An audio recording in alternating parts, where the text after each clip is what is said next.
वैवस्वत मनु के द्वारा बनाए हुए मार्ग का अनुसरण करके श्री यमुना जी यहाँ, गंगा जी तो कितनी पीढ़ियों के बाद तब भगीरथ जी के प्रयास से गंगा जी आई हैं, पर सरयू जी सबसे पहले अयोध्या जी में पधारी।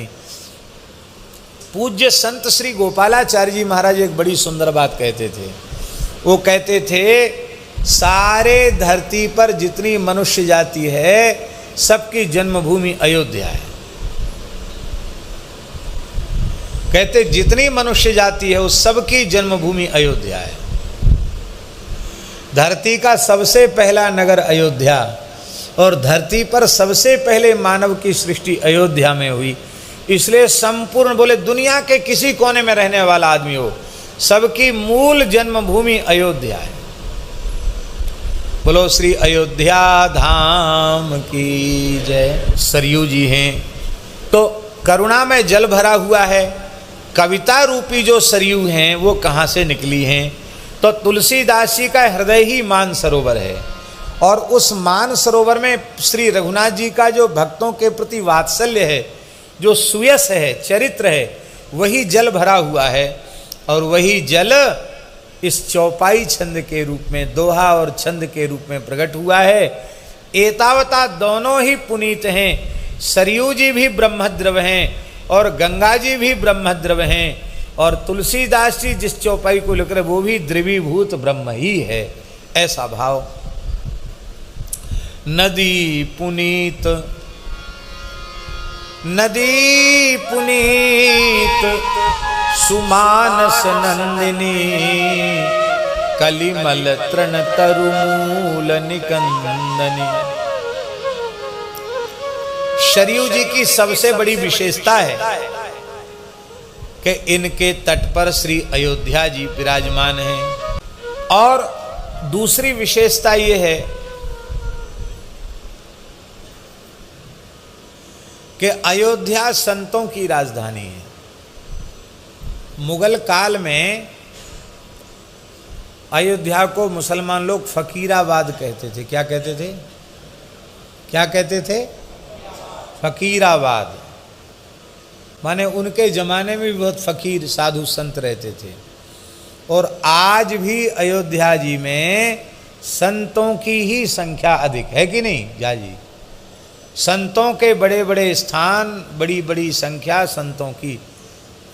जैसे हमारे वृंदावन में संतों का झरा भंडारा एक दिन में हो जाता, अयोध्या में आज तक एक दिन में झरा हो नहीं सकता।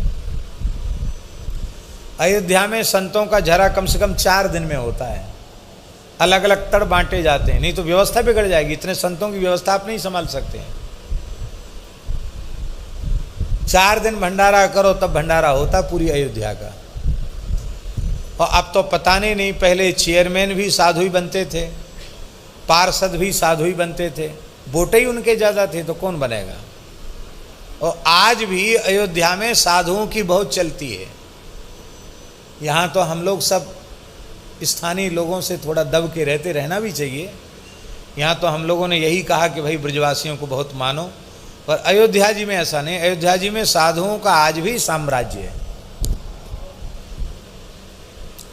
पर थोड़े दुर्भाग्य की बात है कि उन साधुओं में भी पता नहीं ये सपाई है, ये बसपाई है, और ये कांग्रेसी है, ये अमुक है तमुक, पता नहीं ये भावना कहाँ से घुस गई। ये नहीं होना चाहिए।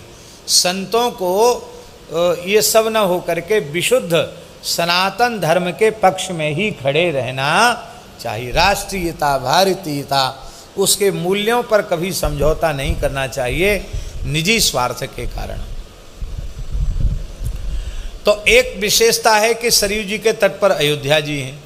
दूसरी विशेषता है कि संतों की सभा भी उस सरयू के तट पर है। माने संत सभा और अयोध्या ये दोनों ही अनुपम हैं। और ये दोनों अनुपम किसके तट पर स्थित हैं? ये श्री अयोध्या जी में स्थित हैं। हमारे वृंदावन में इस समय तो यमुना जी ने खूब कृपा की है। खूब जल बढ़ रहा है, घट जाता है फिर बढ़ जाता है।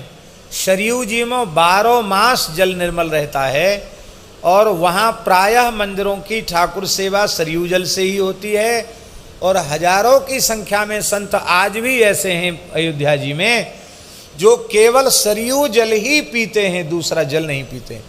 पूज्य संत श्री गोपालाचार्य जी महाराज के घर में तो रसोई भी सरयू जल से ही बनती थी। कई संतों के स्थानों में सरयू जी हैं, हर्षण कुंज में भी लो हैं। हाँ, श्री हर्षण कुंज सरकार सरयू जल ही ये लेके जाते थे सीता सनी जी। हर्षण कुंज सरकार सरयू जल ही, सारा व्यवहार उनका सरयू जल में होता था। बड़ा दिव्य जल है श्री सरयू जी का। दूसरी विशेषता है सरयू जी की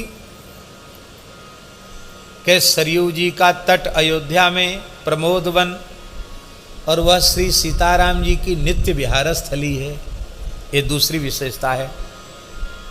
तीसरी विशेषता ये है, कथा तो कथा होती है, पर जो कथा संत सभा के मध्य होती है उस कथा का वैशिष्ट ही कुछ अलग होता है। श्री चित्रकूट धाम में कथा होती है और संत ही संत सब दिखाई पड़ते हैं तो कथा का स्वरूप ही कुछ और हो जाता है। श्री अयोध्या जी में कथा होती है तो खूब बड़ी संख्या में संतों की उपस्थिति होती है तो कथा का स्वरूप ही अलग हो जाता है। ब्रजमंडल में वृंदावन में कथा होती है तो प्रेमी संत रसिक जन वैष्णव जन बैठते हैं तो कथा का स्वरूप अलग हो जाता है और वही कथावाचक और वही कथा।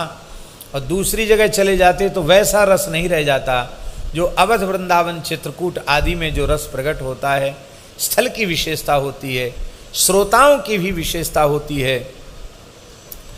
तो राम कथा में जो संत समाज का महत्व है वो भी अपने स्थान पर है। सरयू जी का महत्व अवध में है, अन्यत्र नहीं। विशेष रूप में सरयू जी का विशेष महत्व श्री अयोध्या जी में है।